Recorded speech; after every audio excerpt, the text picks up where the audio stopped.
Hello again, everybody. Second Tech is here with the Atakline for Monday, October 15th, 2012. Now let's kick it off with DJ Attack news. Me, DJ Attack. I had 4 gigs over the weekend. I was supposed to have 5, but my Saturday afternoon show at Westview got canceled due to rain. Sunday almost 2, but I'll get to that in a moment. Let's kick off the gig weekend with 2 gigs this past Friday. First gig was a gig at Alma Middle School for their annual fall dance. Friday kicking off the weekend. Part of my back to school tour.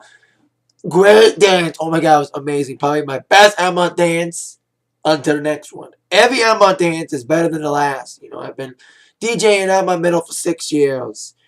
And one of my earliest films, earliest shows, is on my YouTube page, actually. I have a demo video, DJ Tech demo video on my channel, and it contains footage from, I think, the second and third shows I've ever done at Almont Middle. So, they've been documented my first and second year in Almont.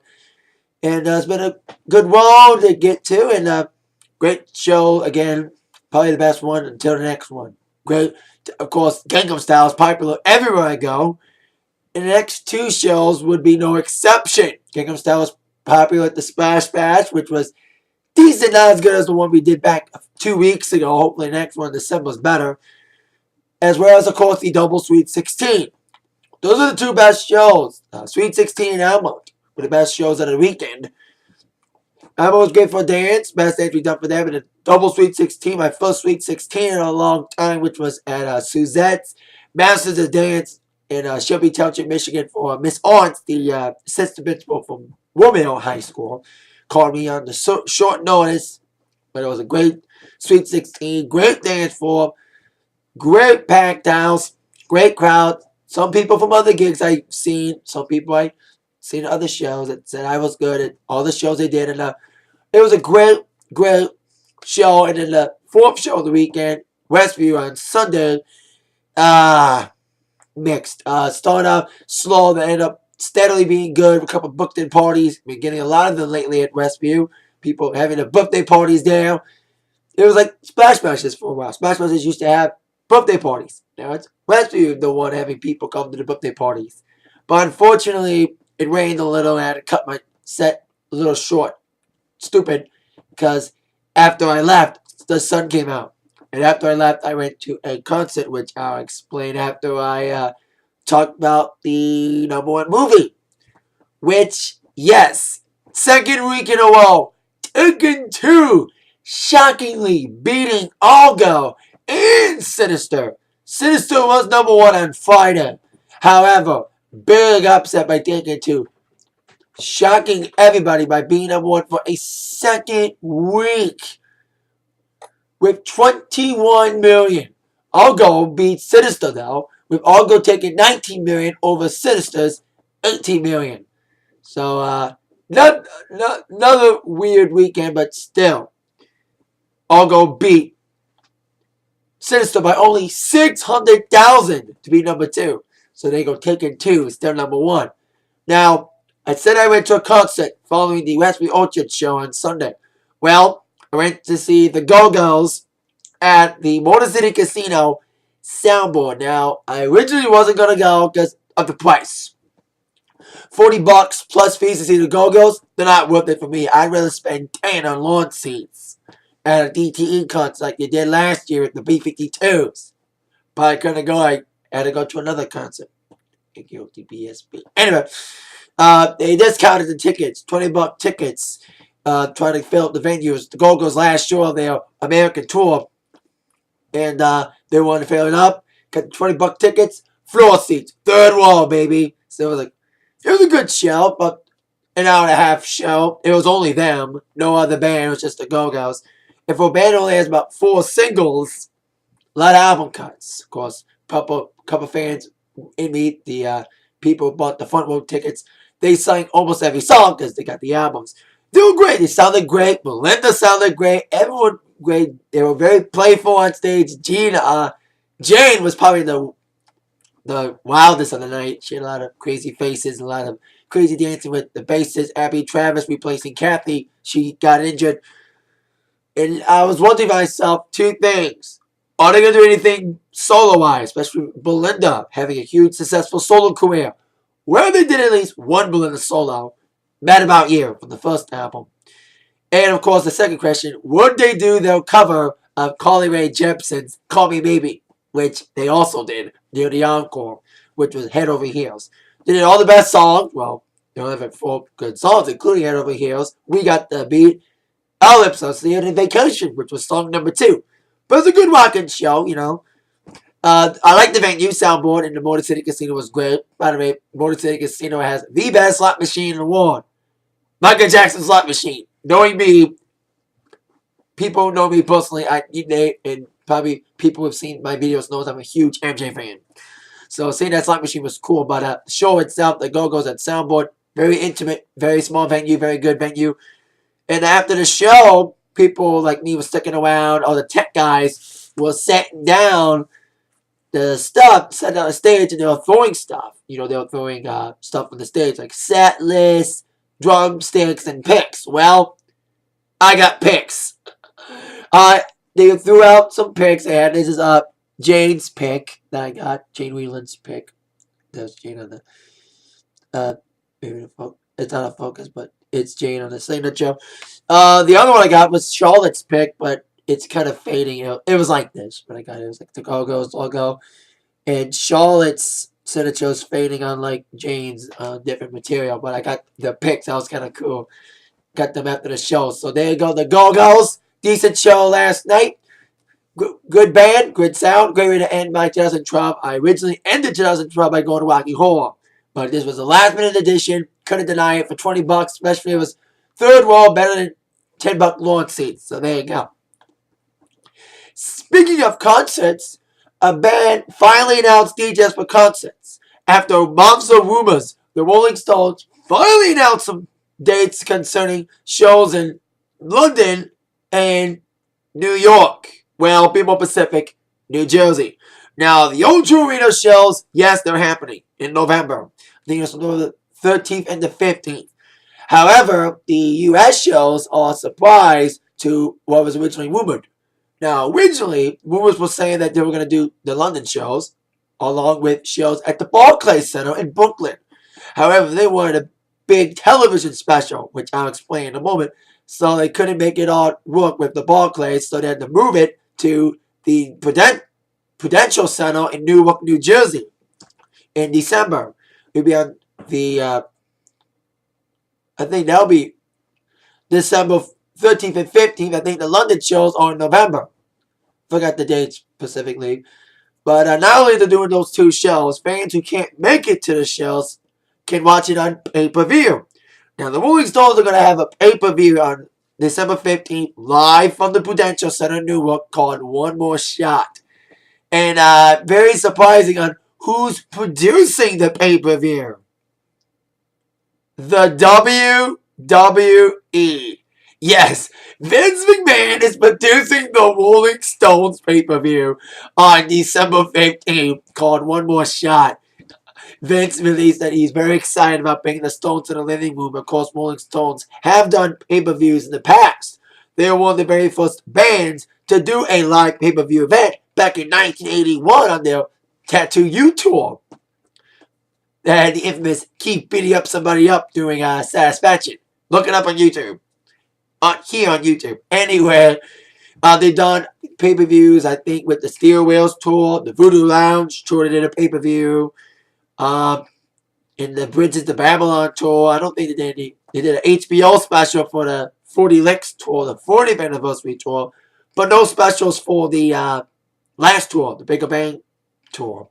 So there you go. Rolling Stones finally announced dates in London and New Jersey instead of New York, and a pay-per-view from New Jersey to be produced by, yes, I am not kidding, the WWE will be on December 15th on pay-per-view. I'm guessing it'll be about.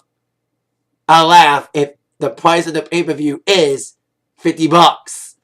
Well, it'll probably be the HD version, but they're probably going to make the pay-per-view somewhat priced by $50 because it's 50 years of Rolling Stones. Alright, That out of the way on the sports. Now, before I get to WWE and also results from the UFC and TNA pay-per-views, little MLB, of course, me being, like I said, I'm from Michigan. Tigers are in the ALCS. They won the first 2 games, 2-0 against the Yankees, despite Valverde almost scoring us again in Game 1. But indeed, Tigers head back to Detroit tomorrow with a 2-0 lead over the Yankees. And losing Derek Jeter, too. So, go Tigers! Alright, now on to the rest of sports fighting, including UFC and TNA's pay-per-views. I missed them both because of my Sweet 16 and party I did for 2 girls who turned 16, like I mentioned at the beginning of the video. And the Go-Go's concert, missed Bound For Glory. First on the UFC 153, injury-plagued pay-per-view, which of course caused the main event to change to be Anderson Silva TKOing Stephen Bonner in the first round. And some people saying John Jones is next for Silva, not GSP. So, but it all depends on what happens with GSP and what happens. There's been a lot of rumors about GSP and Silva fighting, but now there's another dream fight they want to make happen, Silva and Jones. Speaking of dream matches and WWE-wise, I'll get to that when I get to the WWE section of this video after I go through UFC and TNA. Now, besides Stephen Bonner losing to Anderson Silva, which was predicted by many people, including myself, Antonio Rodrigo Nogueira Minotauro defeated Dave Herman by a submission, winning submission of the night. This, of course, main card results. Glover Teixeira, which was supposed to take on Rampage, took on Fabio Maldonado, with Glover winning by a TKO in the second round. Then John Fitch defeated Eric Silva by unanimous decision. Phil Davis, Mr. Wonderful, took on Ragnar Prado and won by submission in the second round. While Damian Maia, another one of Silva's victims, Spider Silva's victims, defeated Rick Story by submission in the first round. And Nakano Night went to a preliminary fight. Rony Marinero Bezerra. Of course, the next UFC pay-per-view will be UFC 154. They're going to have a UFC on Fuel. But after that will be UFC 154. The return of GSP. Unified the welterweight championship against the interim champ Carlos Condit. Now on to Bound For Glory. 4 new champions last night. Before I get to the championship matches, of course, we had Aces and Eights defeating Hogan's picked Sting and Bully Ray. And a lot of shocking returns last night, including Devon, who we apparently thought left the company. Now he came back as a member of Aces and Eights last night, so I kind of shocked everybody. Also returning last night after we thought he left the company, Matt Morgan came back last night, interfering in the Al Snow Joey Ryan match, with Joey Ryan winning after Matt Morgan interfered. Stupid Matt Morgan, sorry, but I don't want Joey Ryan in there, but he's a cocky son of a bitch. In my mind, Joey Ryan is the new Robbie E, an asshole who doesn't deserve to be in the company. So, there you go. And on with the new champs. Everyone retained the...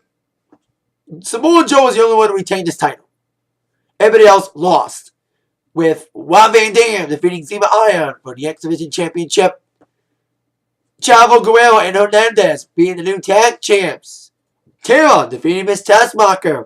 And of course, the biggest shocker, Jeff Hardy beats Austin Aries to become the new TNA champion.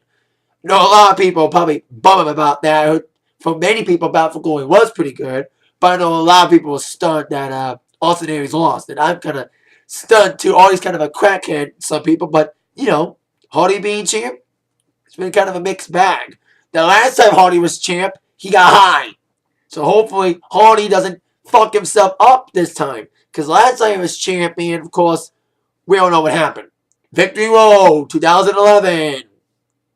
We don't want to remember that. Probably one of the worst main events in TNA history. That main event sucked. And that was, of course, when Jeff Hardy left for a while, came back, and it's kind of his redemption.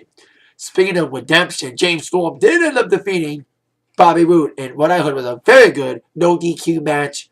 The street fight with, of course, King Mo as the special enforcer.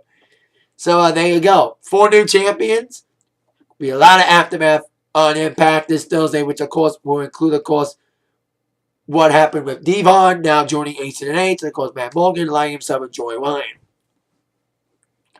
Now in the WWE. Now before we get to Raw, there's been rumors about a dream match actually happening at WrestleMania 29.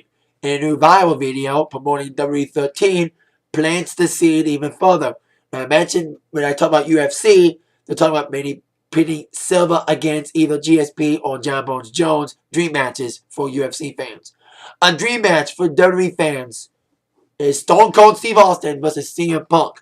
Now they had a Twitter war for a while, and they've had wars against each other, and now they've been playing. WWE's been like kind of quietly building up CM Punk wrestling Stone Cold at WrestleMania 29. Austin did have knee surgery over the summer. That's why he was on Raw 1000. He did say something about he could go one more match, not a whole schedule. In a new viral video interview with him and CM Punk promoting WWE 13, conducted by Jim Ross, plants the seed for a possible Mania match. And the promo they did was very engaging. They were talking about like what ifs, they got very intense. Basically, both Punk and Austin, who were kind of like, having dirty looks against each other. Very good video. Look it up here on YouTube. Austin and CM Punk interview for WWE 13. Furthering planting a seed for a possible match at WrestleMania 29 or maybe 30 if there's too much for WrestleMania 29, especially if Rock and or Brock Lesnar gets involved. Because Austin doesn't want to play second fiddle. That's what Austin said in the interview. He didn't want to be second fiddle. He wanted to be the best. And Punk and Austin both vowed to kick each other's asses if, indeed, they would face against each other. And the ending of the interview was kind of a left turn. So I won't spoil the rest of the video, but it's a very great interview. Watch it. Stone Cold CM Punk interview for WWE 13. Like I said, planting a seed for a possible Mania match should be exciting. Could be a great match. It could be The Rock and Cena of next year's WrestleMania if they were to do it. Now, it's time for the here and now instead of the future or the past. It's the here and now. It's time for another 3-hour Raw. Oh boy. Time for a 3-hour Raw review. Since it's a 3-hour Raw, I can only think of 3 questions. So, top 3 questions that must be answered tonight. Question number 3. Who will win the tag team title tournament to, of course, challenge the Team Hell No for the tag team titles at HIAC Hell in a Cell? The finals are, of course, going to be Team World Scholars against Rey Mysterio and Sin Cara. Now, Rey Mysterio did I think he got sick over the weekend or something, or injured or something. But Mysterio is slated to appear tonight to team up with Sin Cara against World Scholars in the finals. I say World Scholars will probably win it. They got to do good teamwork. So does Sin Cara and Mysterio, despite the botches. So we'll see who wins that tournament final tonight to face Daniel Bryan and Kane at Hell in a Cell. Speaking of which, question number 2. Will any of the matches besides the WWE title, which will be determined tonight, will be added? Now, to this point, there is no official match taking place in Hell in a Cell. It's like stupid. You got the pay-per-view named Hell in a Cell, and we're 2 weeks away from the pay-per-view, and we don't have any Pacific Hell in a Cell matches to taking place at Hell in a Cell. That's fucking stupid. There's like the WWE title match, nor the World title match has been determined to be in Hell in a Cell. We got the World title match and the Tag Team title match determined, nothing else. Let alone any Pacific Hell in a Cell matches for the namesake. So hopefully that'll change tonight. Especially with question number 1. Who will CM Punk choose to face him at Hell in a Cell? Now, amidst the chaos of last week, but of course the whole CM Punk fan altercation thing, which I explained, of course, on my Atakline on last Wednesday, fully detailing it, of course, all that shenanigan. Of course, CM Punk beat up Vince McMahon, who is slated to appear tonight, because at the end of that debacle, the little match, which was great exciting main event with, of course, CM Punk attacking a fan at the end. Vince said to Punk, this week, you would choose between Ryback or Cena. Well, by that point, Punk had the option to choose John Cena or nothing. Well, now he has to either face Cena or Ryback. Some people are saying triple threat, but I doubt it. So, if I was Punk, I would choose, hate to say it, Cena. I'm sorry. I know. Me echoing everyone's sentiments. Cena doesn't deserve any more title shots, but we just don't want Ryback in that spot yet, because in my opinion, and everybody will agree with me here, Ryback's not ready for the main event slot yet. Probably never will. So we'll see who CM Punk chooses and all that and more tonight on Raw at 8/7 Central on USA Network. That is it for the Atakline for today. See you later for my Raw review tonight. Then my Evolving Attack for the news from Zach. Thank you all very much for watching. See you later. Yeah.